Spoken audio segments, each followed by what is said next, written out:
attitudes is greater than ours. This is very important that we understand this. And if we consider this, then we can consider the third of the Beatitudes that says, "Blessed are the humble, for they will inherit the earth." And from this, we consider the 37th Psalm, verse number 11, that says, "But the humble shall inherit the land and delight themselves in the abundance of peace." This is where Yahshua got this. "But the humble shall inherit the land and delight themselves in the abundance of peace." So, come find your rest in humility. Acknowledge that Elohim is greater than you are. Acknowledge that his forgiveness is great. It is here that our authority to be fruitful is restored back to us. This is where our ability to function at a high level in our realm, the earth, we inherit the earth, is restored back to us. When we are discombobulated because we're beating ourselves up because we made a transgression and we don't think that we can be forgiven, well, we want blah, blah, blah. You should see me on Saturdays. That's like, it gets all twisted up. But we walk around in a state of mind that's all muddled. But now we can be restored and restored back to a functional life, being productive again. The only thing that can stand in the way of this is self-righteous self-condemnation, which is what we've been talking about, that little gap. We need to understand this, and this is important. The forgiveness of Yahuwah is Elohim is greater than ours, but it is activated by our forgiving ourselves. Everybody catch that? The forgiveness of Yahuwah Elohim is greater than ours, but it is activated by our forgiving ourselves. And this takes us back to what Yahshua said. It says, "And I will give you the keys to the reign of the Shamayim," to the reign of the heavens. "And whatever you shall bind on earth shall be, having been bound in Shamayim." It's a little bit different than what King Jimmy tells us. King Jimmy says, "Whatever you bind on earth shall be bound in heaven. Whatever you loose on earth shall be loosed in heaven." Listen to what this is saying. Whatever you shall bind on earth shall be, having been bound in the realm of Elohim. And whatever you shall loose on earth shall be, having been loosened in the Shamayim. It's a lot of power. Whatever I say, whatever I think, is bound, is respected, is honored in the realm of Elohim. Whatever I loosen, if I speak a curse on myself, "I'm sick today." It's a good one that we all like to say. Elohim says, "Okay, you're sick. Enjoy it." I have to break that curse in the name of Yahshua. Whatever I loose here shall be. And it's respected in the realm of Elohim. And Elohim says, "Glad you came to your senses. Glad you're feeling better. Congratulations." But if I say, "I can't be forgiven for this," then how is that perceived in the realm of Elohim?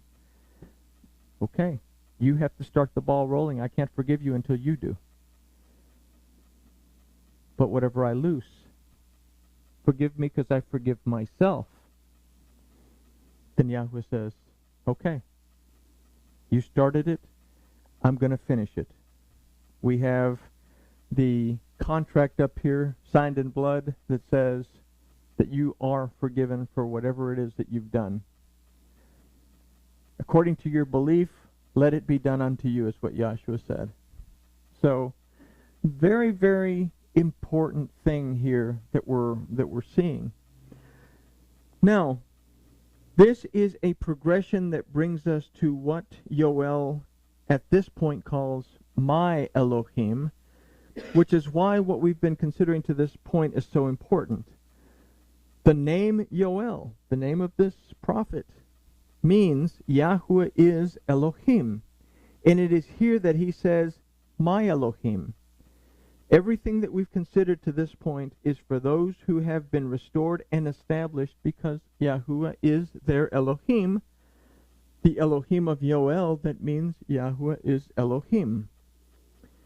We have to understand this clearly in order to clearly see the distinction in the following phrase of this verse that says, for the meal offering and the drink offering is withheld from the house of your Elohim.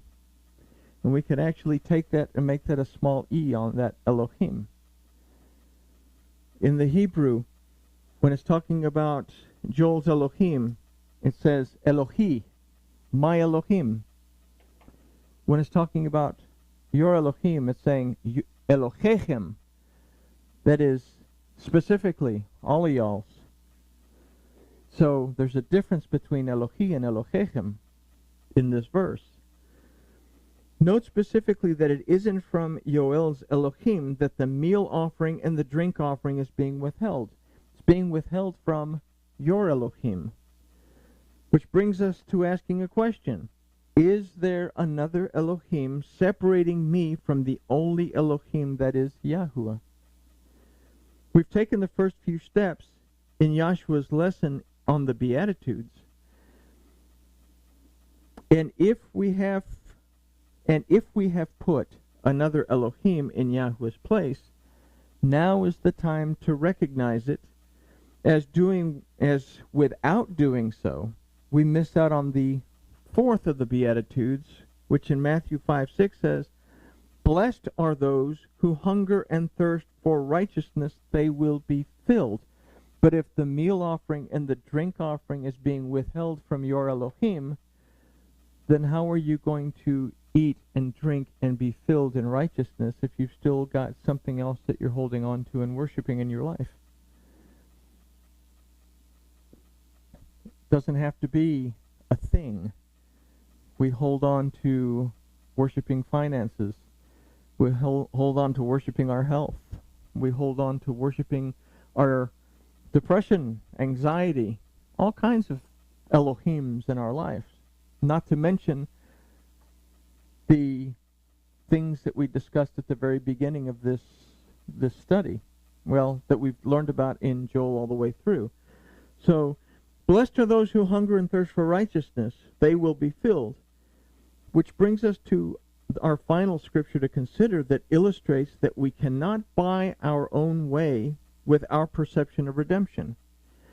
It is given freely, and we are nourished freely by Yahuwah Elohim. And we find this at Isaiah 55, and this is verses 1 through 3. It says, ho, everyone that thirsts, come you for water.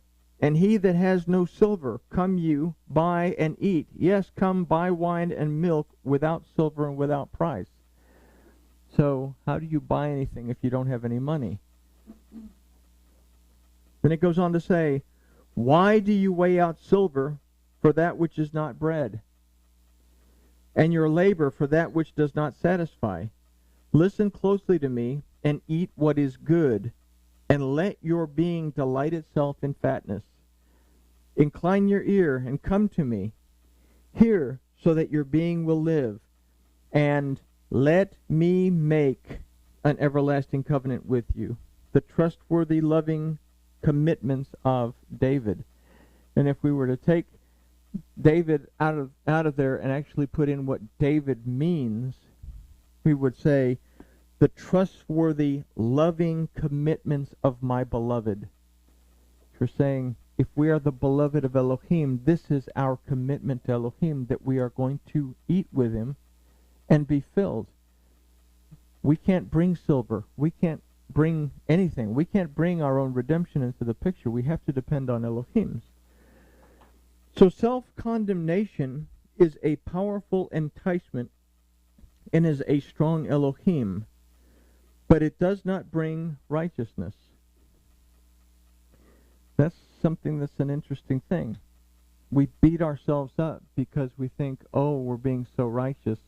We think about the some particular sects of religion believe in hitting themselves with the whips and all that stuff as a form of self purifying, because they're going to make themselves pure by beating themselves up.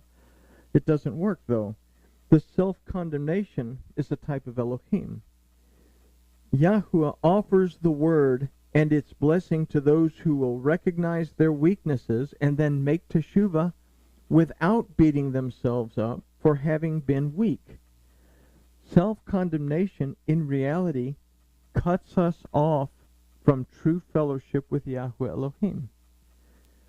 This lesson from Yoel illustrates to us the path to finding our way back to Elohim, while equipping us to overcome the enticements of the Satan that will lead us away from a relationship with Yahweh, our Elohim.